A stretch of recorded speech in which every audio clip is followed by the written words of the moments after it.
Welcome to No Longer Conformed. I am Erik Garthe, and we are in class with Hosea, Lessons on Amazing Love.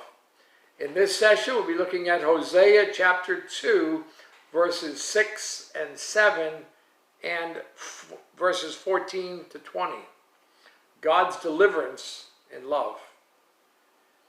This session is focused on loved ones bound by the power of sin, an unfaithful marriage partner, a non-Christian, maybe a rebellious son or daughter. Do you believe Satan is a personal being? Do you believe there's no devil? Or you have no idea?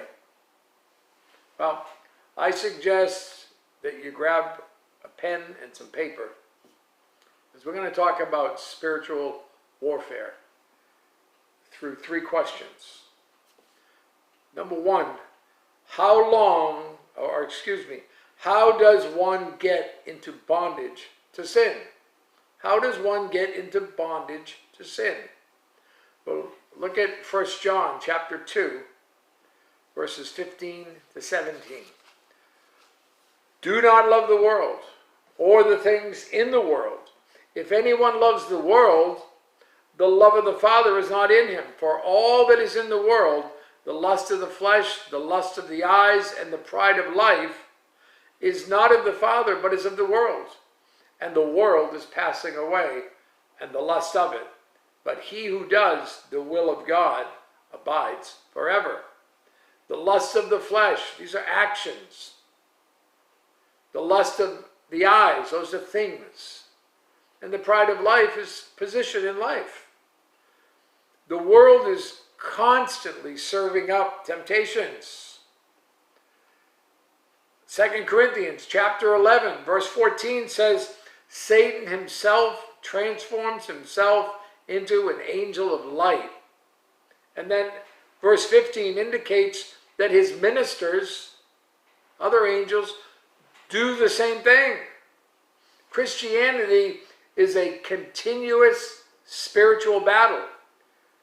You're either a soldier for Christ or a POW, prisoner of war, to Satan. So that brings up a second question. What keeps someone in bondage to sin? Well, 2 Corinthians chapter 10, verses 4 and 5, the Apostle Paul says, For the weapons of our warfare are not carnal, but mighty in God for pulling down strongholds, casting down arguments and every high thing that exalts itself against the knowledge of God, bringing every thought into captivity to the obedience of Christ. Strongholds are sin habits that we have. Arguments and high things are false reasonings that tend to keep us in those sin habits.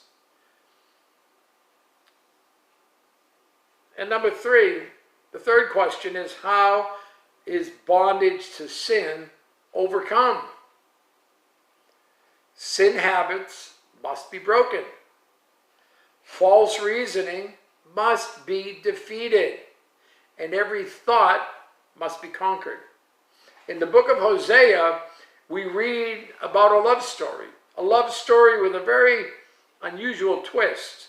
It tells of the marriage relationship between God's prophet Hosea and his prostitute wife Gomer. They had children named No Mercy and Not Mine. And she continues in the sin of immorality. This love story pictures God's dealings with the rebellious Israelites. How is the situation dealt with? Well, first, God builds a hedge of thorns around Gomer to wall her in. Second, Gomer's lovers lose interest. She chases them, but she can't catch them. And then third, Hosea then courts her love again. I will allure her, he says. The key to freeing someone from the power of sin is revealed here. God holds the ultimate power to free them. We must learn how to wage spiritual war. Scoring a touchdown in a football game is pretty straightforward. The big linemen block out the tacklers. The smaller and faster players keep the path clear. And the ball carrier runs in for the score. Straightforward. Each player must do his job. Simple. However, the opposition has a plan of its own to stop the play. Spiritual warfare is only for qualified Christians. It's like the fine print in a car commercial.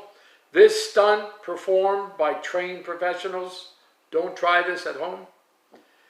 Saved by the blood of Christ, walking in obedience to the word, promptly dealing with sin, maintaining a clear conscience before God. Let me give you 5 steps in freeing loved ones from the power of sin. First, ask God to bind the enemy and build a hedge of thorns. Hosea chapter 2, the first part of verse 6. Therefore, behold, I will hedge up your way with thorns and wall her in. Mark chapter 3 and verse 27 says, Jesus said, no one can enter a strong man's house and plunder his goods unless he first binds a strong man, and then he will plunder his house. God's binding stops Satan's power. God's building a hedge makes wrong influences lose interest and leave.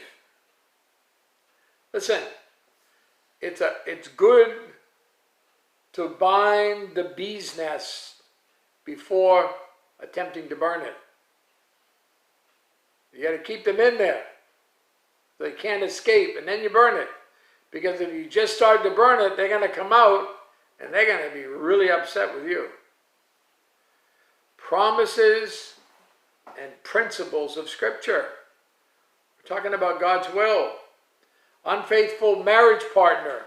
God joined them. Matthew chapter 19 and verse 6. So then, they are no longer two but one flesh. Therefore, what God has joined together, let not man separate. A non-Christian to be saved. 1 Timothy 2:4. God, who desires all men to be saved and to come to the knowledge of the truth. A rebellious child. We're talking about victory over sin. Romans chapter 6, verse 14. For sin shall not have dominion over you, for you are not under law but under grace. So we need to first ask God to bind the enemy and build a hedge of thorns. Second, be alert to the effects of the hedge. Look at the second part of verse 6 and verse 7 of Hosea 2. So that she cannot find her paths. She will chase her lovers, but not overtake them. Yes, she will seek them, but will not find them. Then she will say, I will go and return to my first husband, for then it was better for me than now. She will not find her paths. That's confusion. Chase lovers, but not catch them, and then choose to return to her husband because it was better. That's good memories. And then third, establish fellowship. Forgiveness is crucial. Hosea chapter 2, verses 14 to 20. Forgiveness. Jake Griffin, character on the TV series The 100, he said, forgiveness is not about what people deserve. Yeah, that's right. Look at verse 14, down to verse 20. Therefore, behold, I will allure her, will bring her into the wilderness and speak comfort to her. I will give her vineyards from there, and the valley of Achor as a door of hope. She shall sing there as in the days of her youth, as in the day when she came up from the land of Egypt. And it shall be in that day, says the Lord, that you will call me my husband, and no longer call me my master. For I will take from her mouth the names of the Baals, and they shall be remembered by their names no more. In that day I will make a covenant for them with the beasts of the field, with the birds of the air, and with the creeping things of the ground. Bow and sword of battle I will shatter from the earth. I will make them lie down safely.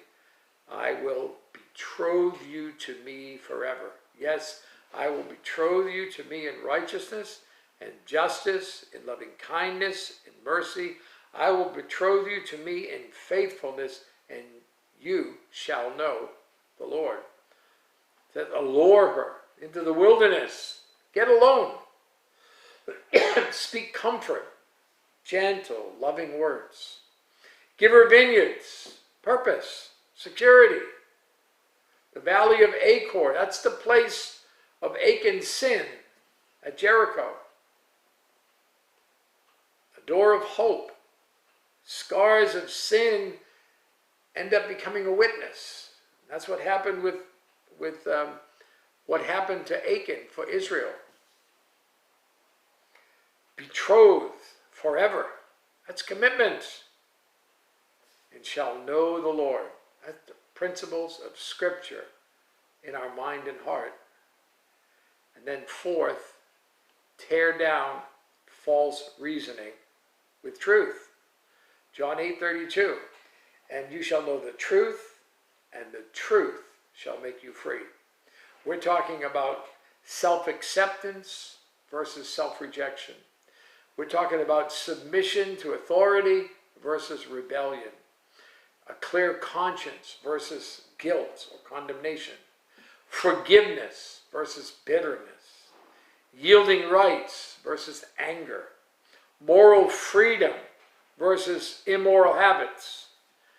Power in Christ versus self-effort. But you see, there's a warning in here also with sadness. Fifth, you got to turn over to God if rebellion continues, for correction to repentance. The hedge is removed. The hedge is removed. Several times in Scripture, the hedge is removed. Hedge removed from rebellious Israel. Isaiah 5:5. And now please let me tell you what I will do to my vineyard. I will take away its hedge, and it shall be burned, and break down its wall, and it shall be trampled down. Hedge was removed from the immoral man in 1 Corinthians 5:5. Deliver such a one to Satan for the destruction of the flesh, that his spirit may be saved in the day of the Lord Jesus.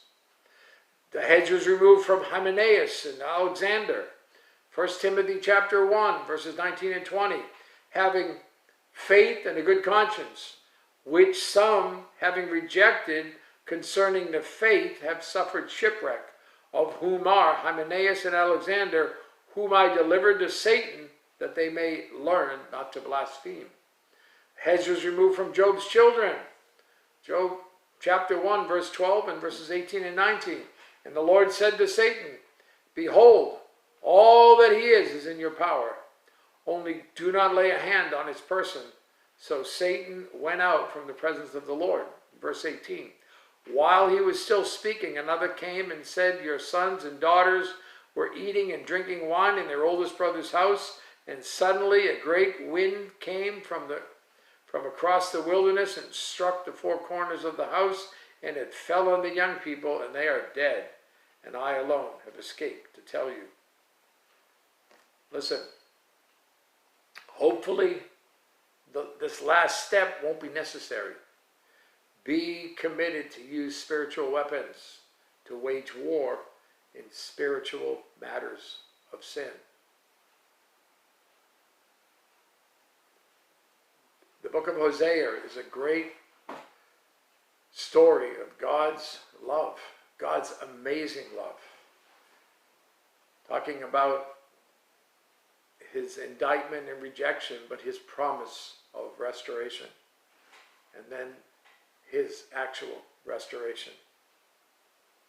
But this love story between Hosea and Gomer, while it pictures the relationship of God with Israel, it also serves a picture for us to turn into a way of seeking to restore broken relationships in our lives as well. You consider all this as we conclude this look at the book of Hosea, and you have a great day.